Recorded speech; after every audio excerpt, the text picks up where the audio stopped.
I had spent many years climbing the corporate ladder and doing all the things, getting the promotions, getting the right bonuses and titles, and working for the right companies. And I was just deeply unhappy. One of the things that was a real through line throughout all of my career was that no matter what level I was in an organization, people would come to me to speak. They wanted to talk to me about what was going on with them in their career, what was happening in their life.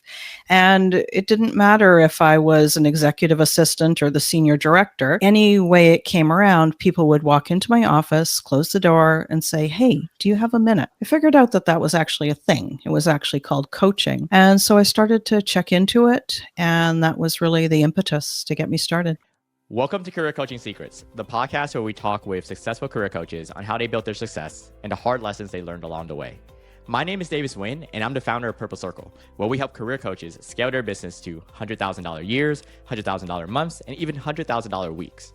Before Purple Circle, I've grown several 7- and 8-figure career coaching businesses myself, and have been a consultant at 2 career coaching businesses that are doing over $100 million each. Whether you're an established coach or building your practice for the first time, you'll discover the secrets to elevating your coaching business.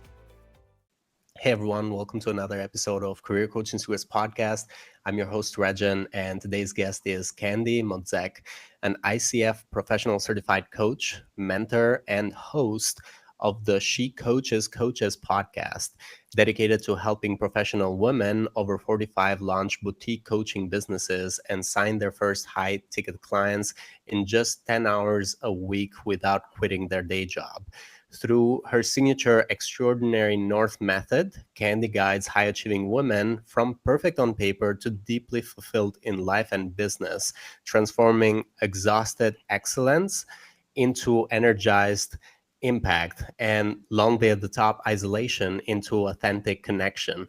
And it's a pleasure for me to have Candy on the podcast today. Welcome to the show, Candy. Hey, thanks for having me. Looking forward to the conversation. It's a pleasure to have you on, so thank you for coming. I wanted to initially understand, when it comes to your beginnings as a coach, first of all, what inspired you to become a coach and then start your own coaching business? I had spent many years climbing the corporate ladder and doing all the things, getting the promotions, getting the right bonuses and titles, and working for the right companies. And I was just deeply unhappy. One of the things that was a real through line throughout all of my career was that no matter what level I was in an organization, people would come to me to speak. They wanted to talk to me about what was going on with them in their career, what was happening in their life. And it didn't matter if I was an executive assistant or the senior director. Any way it came around, people would walk into my office, close the door, and say, "Hey, do you have a minute?" I figured out that that was actually a thing. It was actually called coaching. And so I started to check into it. And that was really the impetus to get me started. And with your coaching business now, well, when it comes to Candy Motzek coaching, it's been nearly 6 years. But before that, you've been coaching even before that, right? Yeah, so I did my coach training back in 2014 originally and got my accreditations, did all the things. Prior to that, the coaching was really casual. It was coaching without training, coaching without knowledge about what coaching skills really were. And so just out of sheer ignorance, having good conversations with people to help them. And then I decided that I needed some solid skills to go with that. And that's where the coach training came in. Yeah. Interesting. And so right now, when going through the coaching journey with a client of yours, what about it do you find the most rewarding since you started doing this? Yeah. So most of the people that I work with are high achievers. They're really good at what they do. And they're also know that what they're doing for their career isn't satisfying. So they've come to this place in their life where the money that they're making and the satisfaction, there's no balance there. So many of them are feeling burnt out and exhausted. They're feeling unfulfilled. They're feeling angry and resentful and frustrated. And the vast majority have spent all those years doing all the right things. They've checked all the boxes. They've got the degrees. They've done all the stretch assignments they're supposed to do.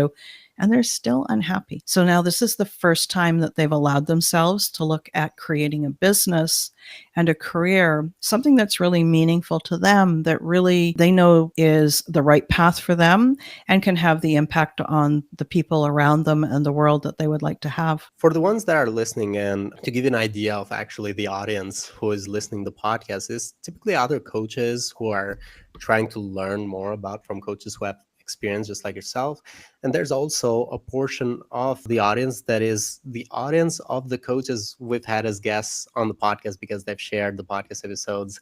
We might be reaching out to people who you would normally work with and help transform their lives. So for those that are listening that might fall into that category, how would you describe the ideal client profile for you? Is there a certain demographic, a certain industry, some common goals that they have? How would you describe it? For me, is that the question? Like, what is my perfect future client? Life, 45, 50-year-old professional. Oftentimes they're the first or the only. So that might mean that they're the first in their family to graduate. They're the first in their family to get a master's or a doctorate. And they're often the first person of color in that particular boardroom, the first in that type of industry. It's people who are willing to do difficult things.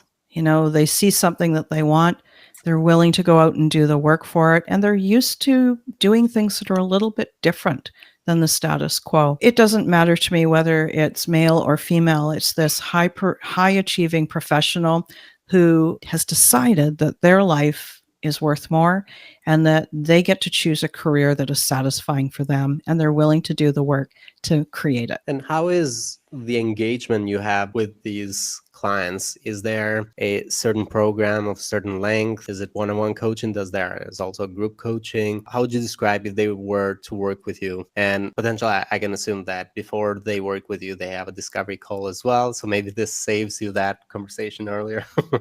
Yeah, so there's always a discovery call to see if we're a fit or not. Fit is really important. And for any of the coaches that are listening, you never want to work with a client that's not a great fit for you and that you're not the best fit for them. How do I work with people? Primarily one-on-one. I am a big proponent in the changes in the industry that I've seen. We used to do great coaching programs. I used to have a great group program that I ran. But what I'm noticing now is that people want that personal attention.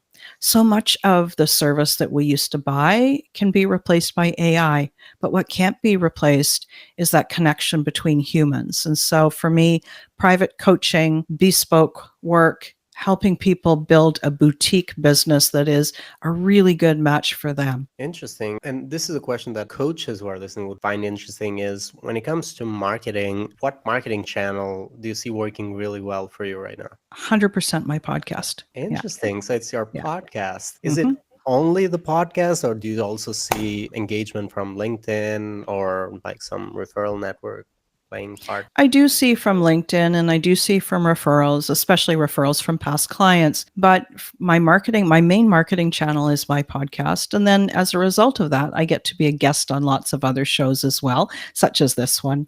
And these conversations are really powerful because how often do you get to have an actual conversation with somebody and show up as yourself, ask the questions that you want to have, or teach the thing that that your audience can grow in. And it's just you and that person. So I found that to be the most powerful way. Of course, I'm on all the social media platforms. I do all the other things, email marketing and all of that. But really, the prime method for me is podcasting. And just to dig a little bit deeper on that, I feel like a lot of coaches who don't have a podcast might want to know, how do you get guests on? So this comes into like a little bit on a higher level. At the top of the funnel, where do you find the guests? Or is it just you that you do these podcast episodes? Not like in our case where we have a guest for every episode. It's a mix. So I do solo episodes. The solo episodes are powerful because I can actually talk to the person who's got the headphones on. And either I teach a concept or we go through some mindset work just to help them get out of their own way so that they can start taking action. I do interviews as well. And to be a guest on my show, there's a few different ways. Always open the door to clients because I think that that's a great way for them to build a long-standing asset for their business as well. I get a lot of people who want to be on my show. So in the neighborhood of 20 plus pitches a week. And generally my way of approaching it is, would you like to do some kind of a swap if I think that their show is a match for my audience? And so I do a lot of doing interview swaps with people. Yeah. So I could potentially be in your podcast as well as Yeah. Exactly. Yeah. Interesting. That's why Oh. I'm smiling. And that is all interesting. So there's clients and there's also these swaps. And when thinking about the future of your coaching business, looking 1 to 3 years in the future, do you have any specific goals that you're working towards within? Yeah, I want a $1 million coaching business and I want it to be primarily private coaching. I will go back to offering a group, but it's going to be small. It's going to be very personal, very tight community, but that's the goal. So you're thinking about scaling with group coaching mostly. Correct. Yeah. Interesting. And do you right now find any challenges doing so? Like, let's say there's many challenges of going to 1 million, obviously, but what is a challenge you would say that you're trying to work out next? For me, the challenge is fine tuning the niche even tighter and making sure that my offers really align with that niche. There's been a little bit of a transition from prior. My niche was people who wanted to be a coach, wanted to launch a business, mid career people.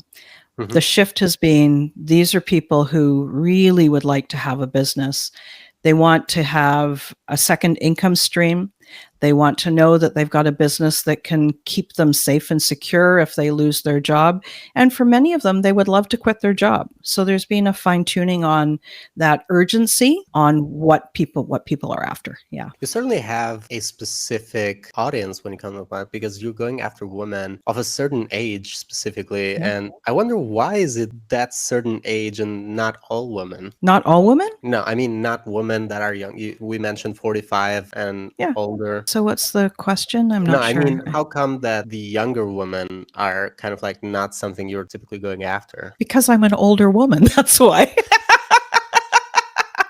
So, I mean, I do have clients that are younger for sure, but truthfully, a young coach, somebody who's 30 to 40 years old, it's much harder for them to speak to that demographic. Now, I've been around the block for many, many years, and I understand that what happens when women, particularly, get to that point in life where their children are grown.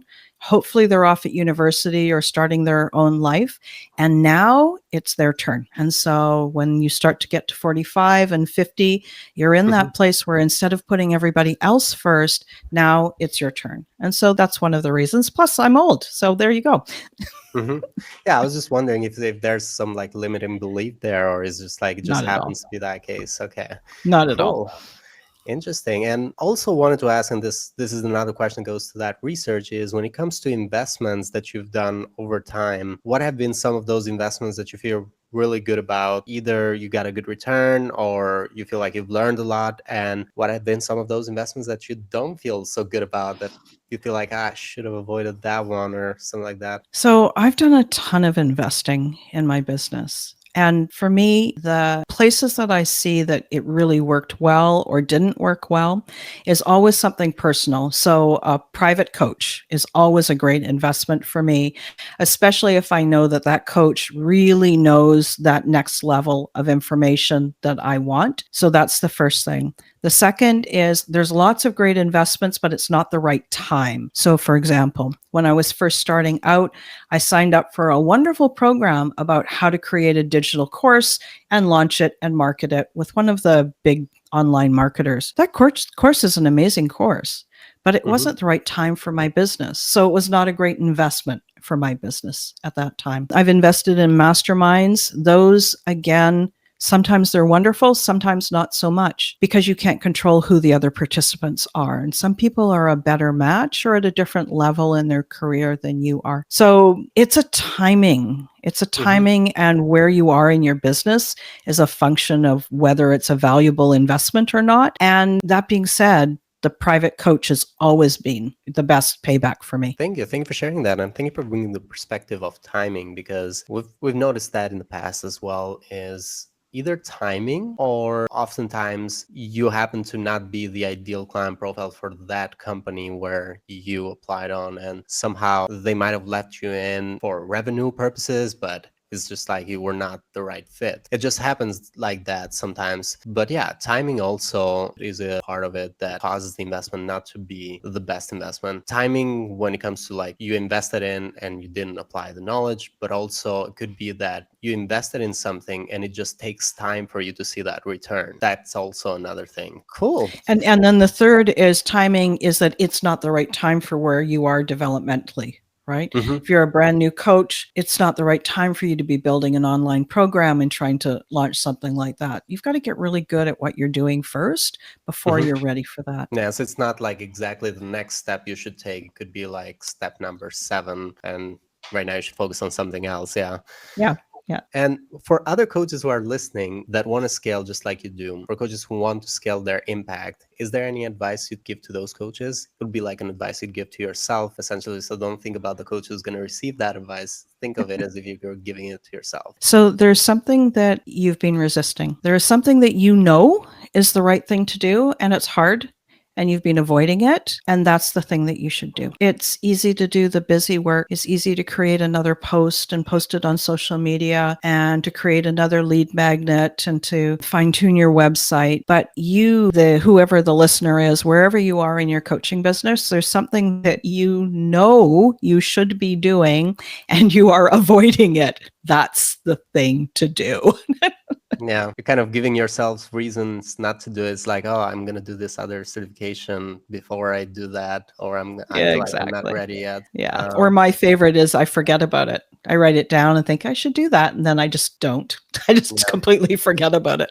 Yeah, thank you. Thank you so much, Candy. Thank you for that perspective, and thank you so much for coming to podcast today. It was a pleasure to have you on. Thank you so much for having me. For anyone who wants to connect with you or find you, they can go into LinkedIn, look up Candy Motzek. They'll be able to find your profile there. I feel like there's also a website where people can go into. Is it stepintosuccessnow.com? That's correct. And truthfully, the easiest way is to listen to my podcast. She coaches coaches. It's on all the players. You'll recognize my voice. You'll recognize the blue top, and have a listen. Cool. And we'll put the website in our description for people to find it easily. And also She Coaches Coaches podcast will include that as well. Thank you so much, Candy. It was a pleasure to have you on. Thank you.